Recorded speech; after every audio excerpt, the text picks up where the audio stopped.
어느 날 할머니는 더 이상 걷지 못하게 되셨다. 그날은 할머니가 돌아가신 날이나 마찬가지였다. 육체적으로는 그보다 좀 더 오래 사셨지만 수술을 통해 낡은 무릎 관절을 대체했던 새 인공 관절마저 닳아버려 할머니는 더 이상 움직이지 못하셨다. 침대에 누워 지내는 동안 할머니의 근력은 하루가 다르게 부처갔다. 소화기관이 쇠약해지기 시작했고 심장박동도 느려졌으며 맥박도 불규칙해졌다. 폐가 들이마시는 산소의 양은 점점 더 줄어들어 마지막 순간이 다가올 즈음 할머니의 숨은 매우 가빠졌다. 당시 나는 두 딸과 함께 살고 있었다. 막내 솔베이는 13개월이었다. 할머니가 서서히 아기처럼 움츠러드는 동안 솔베이는 걸음마를 배우기 시작했다. 머리 위로 팔을 들어 네 손가락을 꼭 쥔 채로 솔베이는 거실안을 아장아장 걸었다. 마침내 네 손가락을 놓고 스스로 걸음을 내디딜 때마다 딸은 위와 아래, 높고 낮음의 차이를 배웠다. 발을 헛디뎌 거실 탁자 모서리에 이마를 부딪히면서는 어떤 것들은 딱딱하고 어떤 것들은 부드럽다는 사실을 깨달았다. 걷는 법을 배우는 것은 아마도 우리 인생에서 가장 위험한 일일 것이다. 팔을 뻗어 혼자 힘으로 균형을 유지하게 되면서 솔베이는 곧 거실을 가로질러 걷는 위협을 달성했다. 넘어질지도 모른다는 두려움은 스타카토같이 짧게 끊어지는 걸음걸이를 만들어냈다. 딸의 첫걸음마를 지켜보며 아이가 마치 바닥을 움켜쥐려는 듯 발가락을 힘껏 편 모양에 놀라기도 했다. 어느 순간 솔베이는 좀 더 자신만만하게 걸음을 내딛기 시작하더니 열린 테라스 문을 지나 정원으로도 나갔다. 아이의 맨발은 이제 실내 바닥을 넘어서 풀, 돌과 같은 자연을 밟게 되었고 곧 아스팔트 길 위를 딛게 될 것이다. 딸의 기질, 호기심, 의지 같은 성격적인 면모들은 아이가 걸을 때 더욱 뚜렷해지는 것 같았다.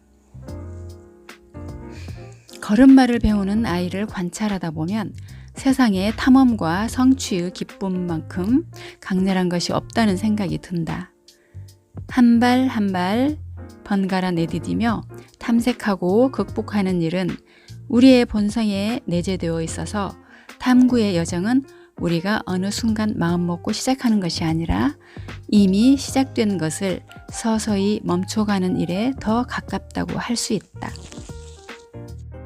할머니가 노르웨이 오플란의 주도 릴레함메르에서 태어나셨을 때, 그러니까 솔베이가 태어나기 93년 전, 사람들의 주요 이동수단은 여전히 두 다리였다. 아주 먼 거리를 여행할 일이 있을 때는 기차를 탔겠지만 할머니가 릴레함메르를 벗어날 일은 그리 많지 않았다. 대신 세상이 할머니에게 다가왔다. 젊었던 할머니는 자전거, 자동차, 비행기가 오플란에서 대량 생산되기 시작하는 순간을 목격했다. 증조 할아버지는 할머니에게 비행기를 구경하자며 노르웨이에서 가장 큰 호수인 뇌사에 같이 가자고 말씀하시곤 했다고 한다. 할머니는 마치 어제 일어났던 일인 양 들떠서 그 시절의 이야기를 해주셨다. 더 이상 하늘은 새와 천사만의 영역이 아니었다. 침묵. 지금까지 기억도 할 수 없을 만큼 많은 걸음을 걸어왔다. 짧은 산책일 때도 긴 여행일 때도 있었다. 마을과 도시, 낮과 밤을 가리지 않고 걸었고 연인 친구들과 함께 걸었다. 깊은 숲을 지나 큰 산을 넘었고 눈 덮인 평원을 가로질렀고 도시 정글을 헤치며 걸었다. 지루함을 느끼기도 희열을 느끼기도 하며 걸었고 문제를 피하려고 걸었으며 고통 속에서 혹은 행복 속에서 걸어왔다. 장소와 이유를 불문하고 나는 걷고 또 걸었다. 말 그대로 세상의 끝까지 걸어보기로 했다. 이 모든 걷기는 각각 다른 모습이었지만 돌이켜봤을 때 하나의 공통분모는 내면의 침묵이었다. 걷기와 침묵은 한 쌍이다. 걷기가 구체적인 것만큼이나 침묵은 추상적이다. 가족을 이루기 전에는 걷는 것이 왜 중요한지 전혀 의문을 가져본 적 없다. 하지만 아이들은 답을 원했다. 차를 타면 더 빠른데 왜 걸어야 해요? 어른들도 질문을 했다. 한 곳에서 다른 곳으로 천천히 움직이는 것이 무슨 의미가 있나요?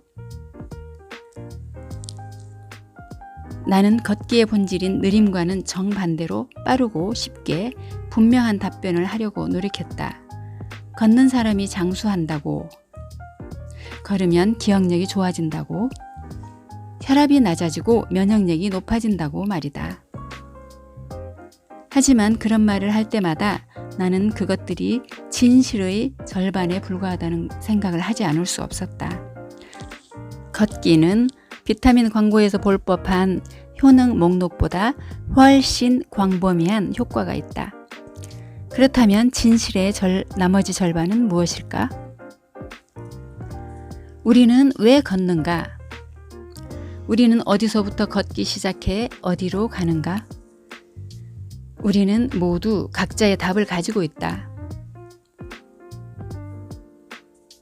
내가 다른 사람과 나란히 걷는다고 해도 우리는 그 걷기에 대해 완전히 다른 경험을 할 수 있다. 신발을 신고 생각이 자유롭게 흐르도록 하고 나면 한 가지는 분명해진다.